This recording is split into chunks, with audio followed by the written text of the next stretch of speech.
মহানগৰীৰ গড়চুকৰ গড়ভাঙা বনাঞ্চলত ধুমুহাত প্ৰকাণ্ড গছ বাগৰি পৰা ৩০ শতাধিক লোক আবদ্ধ হৈ পৰে। ৫খন বাহনৰ বিস্তৰ ক্ষতিসাধন। দেওবাৰ হোৱাৰ বাবে বনাঞ্চলখনত ফুৰিবলৈ যোৱা শতাধিক লোক আবদ্ধ হৈ পৰে ধুমুহাৰ ফলত।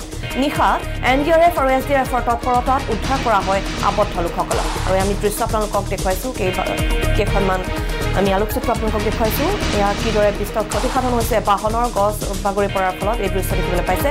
মহানগৰীৰ গড়চুকৰ গড়ভাঙা বনাঞ্চলত ধুমুহাত প্ৰকাণ্ড গছ বাগৰি পৰাত ৩০ শতাধিক লোক আবদ্ধ হৈ পৰে আৰু ৫খন বাহনৰ বিস্তৰ ক্ষতিসাধন হৈছে।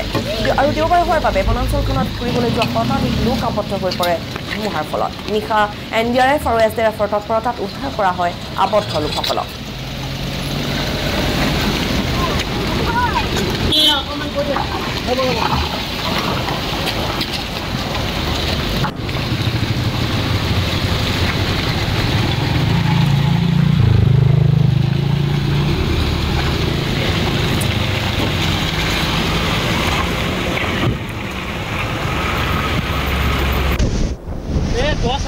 বল কমিছে বল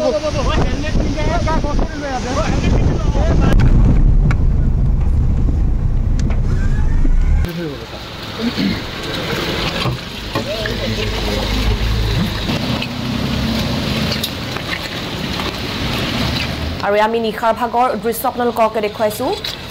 মহানগৰীৰ দৃশ্য দেখিবলৈ পাইছে। নিশাৰ ভাগত NDRF SDRF বাহিনীয়ে উদ্ধাৰ কৰে এই লোকসকলক। আবদ্ধ হৈ আছিল বহু লোক, যিহেতু কালি দেওবাৰ আছিল, গতিকে বহু লোক ফুৰিবলৈ গৈছিল সেই অঞ্চলত আৰু বিস্তৰ ক্ষতিসাধন হৈছে এই বাহনসমূহৰ দৃশ্য আমি আপোনালোকক দেখুৱাইছোঁ। প্ৰায় ৫খনকৈ বাহনৰ বিস্তৰ ক্ষতিসাধন হৈছে।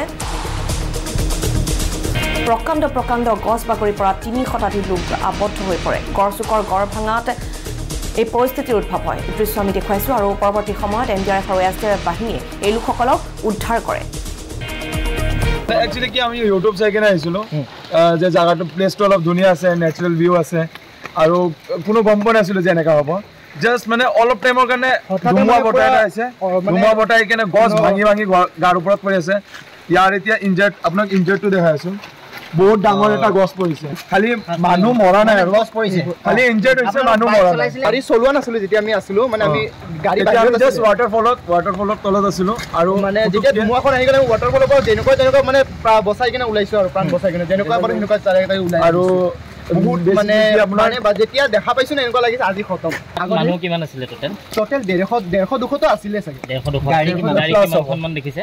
4খন গাড়ী আপোনাৰ 4 চকা কম 80খন মান আছিলে চাগে। আৰু তাৰে এখন চুইফ্টৰ ওপৰত বাইকটো বহুত আছে, বাইক স্কুটি এখন চুইফ্টৰ ওপৰত গছ পৰিছে, চুইফ্টখন একেবাৰে গৈছে। মৃত্যু দুৱাৰ দলিৰ পৰা বাচি আহিছোঁ। সদায় হলিউডৰ চিনেমাত দেখোঁ নহয় কেনেকৈ হয় যে আজি মানে নিজেই ৰেস্কিউ কেনেকৈ হয়, কেনেকৈ 10-12খন গাড়ী ভাগি ছিগি পৰি আছে, কেনেকৈ মানুহ বাচি আহে, কেনেকৈ মানে জীৱনটো যে জীয়াই এই পোহৰ দেখি মনটো যেনেকৈ ভাল লাগে আজি অনুভৱ কৰিছোঁ। এনেকুৱা যে মানে পোহৰ দেখিও মানুহ দেখি ইমান ভাল লাগে। প্ৰশাসনে যথেষ্ট তৎপৰতাৰে কাম কৰিছে, কাৰণ এতিয়া তাত ফায়াৰ ব্ৰিগেডৰ পৰা, এম্বুলেঞ্চৰ পৰা, গাড়ী পুলিচৰ গাড়ীৰ পৰা যথেষ্ট তেওঁলোকে সহায় কৰিলে। প্ৰশাসনে যদি মানে ইমান ক্ষিপ্ৰতাৰে কামখিনি নকৰিলে হয়, ইমানখিনি মানুহ বাচি অহাটো সম্ভৱেই নহয়। বহুতেই বেয়া পৰিস্থিতি পালোঁ। তাৰপিছত গাড়ী কেইবাখনো ফচিলে, লগতে বাইক আছিলে, স্কুটাৰ আছিলে, গছ পৰিছে। কিন্তু তাৰে যিখিনি লোকেল মানুহখিনিয়ে বহুতখিনি হেল্প কৰিছে। তেওঁলোকে গছ কাটি প্ৰায় ৰাস্তাবিলাক খালী কৰি দিছে। তেনেকৈ আহি পালোঁ আৰু অৱস্থা বেয়া কৰিছে দেই আজি। আৰু কিন্তু প্ৰশাসনৰ বিৰাট ভাল প্ৰচেষ্টা চলালে। কিমান গাড়ী ফচি আছিলে? 70 বেছি হ'ব, 5-6খন মানুহ বহুত ডেমেজ হৈছে, বহুত ফচিছে। বেচা ল'ৰা ছোৱালীবিলাকে তিতি ঘণ্টা ঠাণ্ডাত কপি বলি আছে। তাত আমি চবেই মানে ফচি আছিলোঁ, মানে গছ চছ গোটেই পৰি গৈছে, মানুহৰ গাড়ী চাই পৰি গৈছে, গাড়ী বহুত মানে ধ্বংস হৈছে।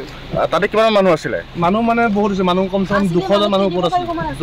300-400 মানুহ আছিলে। গাড়ী ভাঙিছে, বহুত গাড়ী 4-5খন গাড়ী ভাঙিছে। প্ৰশাসনৰ লগত সেইটোৱে ক'ব লাগে, কিন্তু এই ধন্যবাদ জনাব লাগিব আৰু ইমান যে আমাক সহায় কৰিছে। মানে আজি কেনেকৈ বাচি আহিছোঁ আমি জানো অকল কেনেকৈ বাচি আহিছোঁ। আমি একেবাৰে শেষৰ যিটো নিজৰা তালাই গৈছিলোঁ তাৰ পৰা আহিছোঁ। এনেকৈ মানে সেইখিনি আমি ঠিক উঠি অহা সময়তে মানে এনেকুৱা ধৰণৰ এটা পৰিস্থিতি ওচৰে পাজৰে চব গাড়ীত আপোনাৰ ডাঙৰ গছবিলাক পৰিছে, গোটেই গাড়ীবিলাক অৱস্থা নাই। মানে মানুহ কমেও আপোনাৰ 300 মান আছিলে। তাত 300 মান মানুহ আছিলে। বল কমিছে